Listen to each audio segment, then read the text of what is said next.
नमस्कार, मैं हेमंत बघेल आप सभी का बहुत बहुत स्वागत करता हूं अपने इस यूट्यूब चैनल में। आज की इस वीडियो में हम बात करने वाले हैं मराठों की वंशावली, छत्रपति शिवाजी महाराज और उनके उत्तराधिकारियों के बारे में। हम लोग जानेंगे कि कौन किसका पुत्र था। अक्सर कन्फ्यूज़न क्रिएट होता है कि कौन किसका बेटा था, क्योंकि छत्रपति शिवाजी महाराज के दो बेटे थे, संभाजी महाराज, राजा राम। तो आगे चल करके किसके पुत्रों ने शासन किया, तो इस चीज़ को मैं दूर करने का प्रयास करूँगा।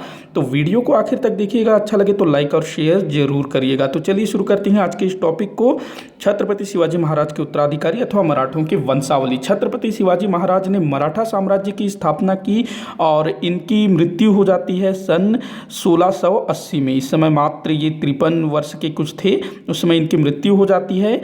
और इनकी मृत्यु के बाद इनके दो पुत्र थे। वैसे तो छत्रपति शिवाजी महाराज ने 8 विवाह किए थे और उनसे इनको बहुत पुत्र रहे होंगे, पुत्र पुत्रियां, लेकिन 2 ही इंपॉर्टेंट हैं, संभाजी महाराज और राजा राम। जो संभाजी महाराज थे ये सईबाई निम्बालकर के पुत्र थे। इनकी जो माता थी ना, सईबाई निम्बालकर, और राजा राम की माता कौन थी, सोयराबाई मोहिते। तो ये भी आप लोगों को ध्यान रखना है। सईबाई निम्बालकर के पुत्र थे संभाजी महाराज और सोयराबाई के पुत्र थे राजा राम जी। तो इन्हीं दोनों के बीच सत्ता आगे होता है। तो देखिए, जैसे ही छत्रपति शिवाजी महाराज की मृत्यु होती है सन 1680 में, तो इनके पुत्र संभाजी महाराज ये जो हैं शासक बनते हैं। 1680 से लेकर के 1689 तक इनका शासन रहता है। ये भी ध्यान रखेंगे, मैंने यहाँ पर लिखा नहीं है, तो आपको जो है ये पूरा बनाना है और उसमें पूरा लिखना है। तो आप ये बनाएंगे, लिखेंगे, तो आपको जो है ये चीज़ आराम से याद हो जाएगा। तो इसको आपको बनाना है, स्क्रीनशॉट लेके रख नहीं लेना है, आपको बनाना है पेपर में, तब आपको ये चीज़ आराम से याद हो जाएगा। तो छत्रपति शिवाजी महाराज के बाद संभाजी महाराज 1680 से 1689 तक इनका शासन रहता है। 1689 में औरंगजेब द्वारा संभाजी महाराज की हत्या कर दी जाती है। तो उसके बाद संभाजी महाराज के छोटे भाई राजा राम, कि छत्रपति शिवाजी महाराज के दूसरे पुत्र, ये शासक बनते हैं मराठा साम्राज्य के। और राजा राम जो है 1689 से लेकर के सन 1700 ईस्वी तक मराठा साम्राज्य के शासक होते हैं। 1700 ईस्वी में राजा राम जी की भी मृत्यु हो जाती है। तो यहाँ पर छत्रपति शिवाजी महाराज के दोनों पुत्रों की मृत्यु हो गई। सबसे पहले संभाजी महाराज बने, फिर राजा राम बने।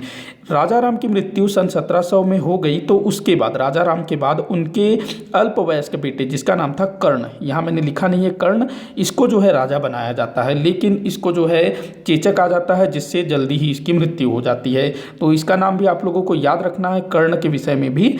तो अधिकतर पुस्तकों में राजा राम के बाद सीधे शिवाजी द्वितीय का नाम मिलता है। शिवाजी द्वितीय ये राजा राम के पुत्र थे, जिसको कर्ण की मृत्यु के बाद गद्दी पर बैठाया जाता है। शिवाजी द्वितीय ये भी अल्पवयस्क थे, इस कारण से शिवाजी द्वितीय की माता ताराबाई, नाम याद रखेंगे, काफ़ी इंपॉर्टेंट है ताराबाई। ये कौन थी, राजा राम जी की पत्नी थी, राजा राम की विधवा थी ताराबाई। तो ये जो है शिवाजी द्वितीय को गद्दी पर बैठाती है और खुद उसकी संरक्षिका के रूप में शासन करती है। तो छत्रपति शिवाजी महाराज के बाद संभाजी महाराज, संभाजी महाराज के बाद राजा राम, राजा राम के बाद उनके पुत्र शिवाजी महाराज। तो शिवाजी द्वितीय जो है 1700 से लेकर के 1707 तक शासन करते हैं। 1707 में एंट्री होती है साहूजी महाराज की। साहूजी महाराज कौन होते हैं, संभाजी के पुत्र। संभाजी के पुत्र होते हैं साहूजी महाराज, जिनको औरंगजेब कैद कर लिए रहता है। तो 1707 में औरंगजेब की मृत्यु के साथ ही साहू जी को मुक्त कर दिया जाता है और साहू जी जो है दक्कन आते हैं, महाराष्ट्र आते हैं, और यहाँ पर फिर अपनी चाची ताराबाई, जो राजा राम की विधवा है, उससे जो है अपना सत्ता ले लेते हैं। शिवाजी द्वितीय और ताराबाई ये लोग जो है कोल्हापुर चले जाते हैं। तो अब कौन हुए मराठा छत्रपति, साहू जी महाराज। अच्छा, जो मराठा शासक थे ना, उनको छत्रपति कहा जाता था, ध्यान रखेंगे। ये जो छत्रपति है ना, छत्रपति शिवाजी महाराज, वैसे ही छत्रपति संभाजी महाराज, छत्रपति राजा राम महाराज, छत्रपति शिवाजी द्वितीय महाराज, छत्रपति साहूजी महाराज, इस टाइप से होगा। तो संभाजी महाराज, फिर राजा राम, फिर शिवाजी द्वितीय, उसके बाद साहूजी द्वितीय। तो साहूजी द्वितीय नहीं, साहूजी।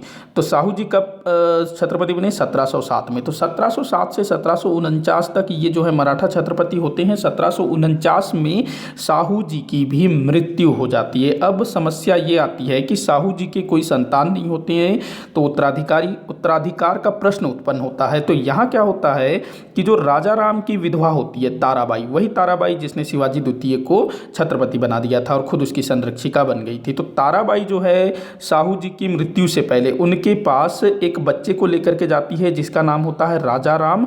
तो वो बोलती है कि ये जो है मेरा पोता है, मतलब कि ताराबाई अपने पोते राजा राम को लेकर के जाती है। हो सकता है ये शिवाजी द्वितीय का पुत्र रहा हो, ये राजा राम तो शिवाजी द्वितीय का पुत्र रहा हो। तो ताराबाई बोलती है कि ये मेरा पोता है, मतलब कि हमारे ही कुल का है, शिवाजी कुल का ही है, तो इसको तुम जो है अपना उत्तराधिकारी बना सकते हो। तो साहू जी के पास कोई ऑप्शन नहीं होता है, तो वो जो है राजा राम को अपना उत्तराधिकारी बना देता है। और जब साहू जी की मृत्यु हो जाती है तो राजा राम द्वितीय को छत्रपति बना दिया जाता है। कब? 1749 में।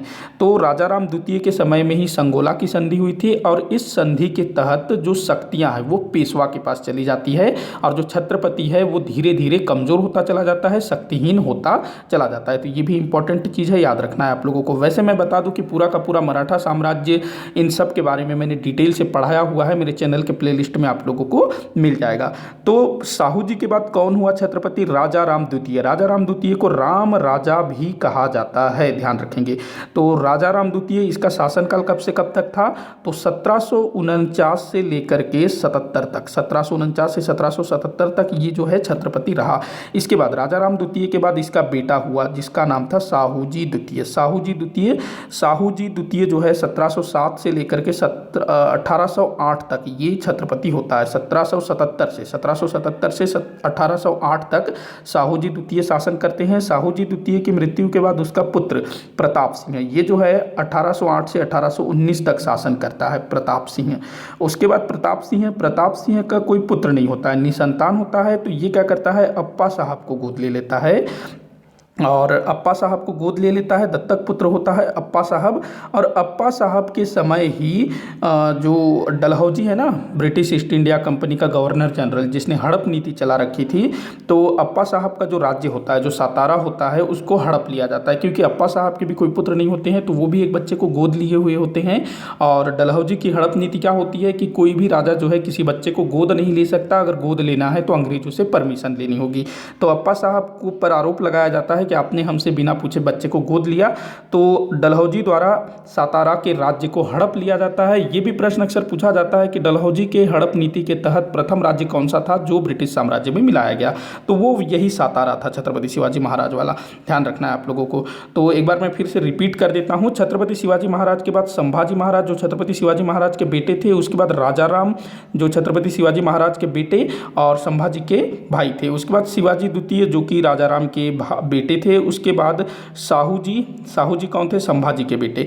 इसके बाद राजा राम द्वितीय जो कि राजा राम प्रथम और ताराबाई के पोते थे, राजा राम द्वितीय। उसके बाद साहू जी द्वितीय, उसके बाद प्रताप सिंह, उसके बाद अप्पा साहब के बाद ये जो सातारा है वो ब्रिटिश साम्राज्य में मिला लिया जाता है। देखिए, छत्रपति शिवाजी महाराज के समय में रायगढ़ राजधानी हुआ करती थी, लेकिन राजा राम के समय से राजधानी कहाँ आ गई थी? सातारा। तो इसी कारण से ये लोग जो है सातारा तक सिमट के रह जाते हैं, क्योंकि जो पेशवा हैं संगोला की संधि करके छत्रपतियों को शक्तिहीन कर देते हैं। तो ये वीडियो यहीं समाप्त होता है। मुझे पूरी आशा है कि आप लोगों को ये वीडियो अच्छा लगा होगा, समझ में आया होगा। कहीं कोई डाउट हो तो कमेंट बॉक्स में ज़रूर लिखिएगा। वीडियो को लाइक करिएगा, जितना हो सके उतना शेयर करिएगा, चैनल को सब्सक्राइब करिएगा। वीडियो को आखिर तक देखने के लिए बहुत बहुत धन्यवाद।